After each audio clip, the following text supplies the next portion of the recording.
Hello, welcome back to another look at Illustrator. And today I wanted to look at something which I know is very popular on YouTube, which is looking at extruding text. You can do this in a bunch of different programs. You can do it in Dimension. Apparently there was actually an Adobe Dimension. Like I'm reading like a magazine I got from like 15 years ago, and it was talking about Adobe Dimension even then, but it only came out 2 years ago. So I guess they've been doing this for a while. So what I'm going to do is I'm just going to put my name here, 27. And let's go to properties of this. I want to use Lato Bold. There you go. And we'll change that to 120. There we go. So what you can do with this feature is it's in the effects menu here, and you have to be very careful. Like if some of you may be getting an error where it tells you about you got out of memory. Make sure you don't have your browser window open. That because your browser uses up a lot of memory. I don't really get it, but if you close your browser window, you should not have this problem.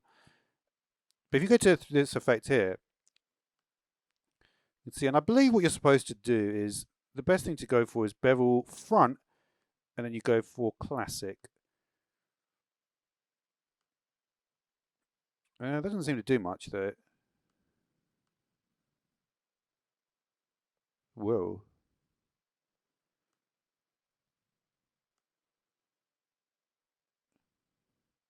That's kind of cool. Did anything even happen at 4 points? I think like, let me just try, let's just try something here. We'll go to 20 points. Maybe classic isn't the one to go for. Hmm.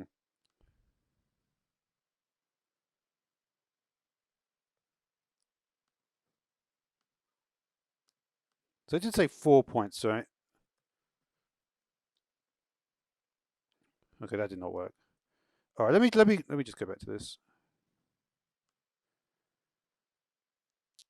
Yeah, I mean, it looks better when you do off-axis front, right? And you can also move this cube around, I believe. Yeah, you can see it's super like memory intensive though, because it's doing quite a serious effect. It's actually pretty easy just to move the cube around.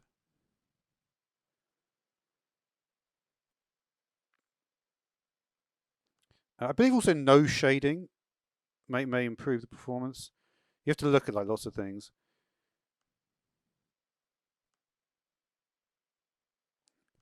You sound like that is actually pretty.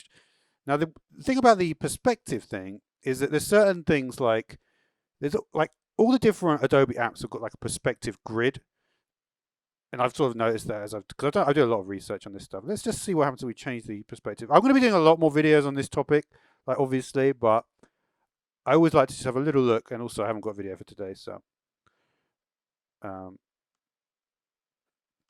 so yeah, I believe you do about 120. Let's go to 120.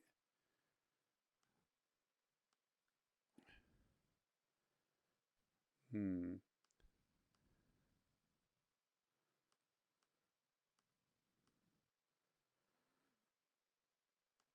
All right, that don't look too bad, right?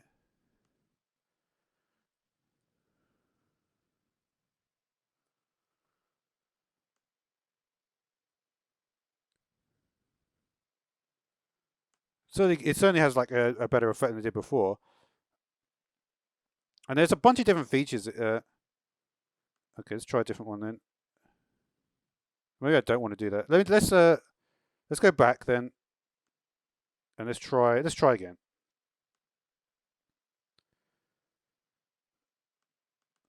So yeah, I think generally you don't want to do too much here, right?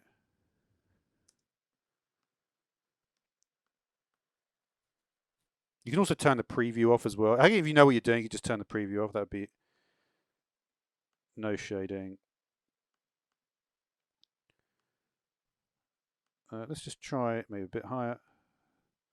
I think like the thing to do with this, if you want like just a simple effect,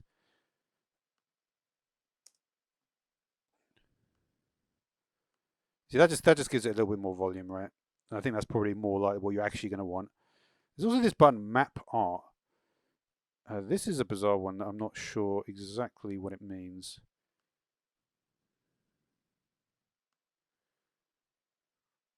Oh, well, It says process rectangle. That looks like it's just taking up. This is just a little bit of let's have some fun with this. This is almost like applying like a material to it, right?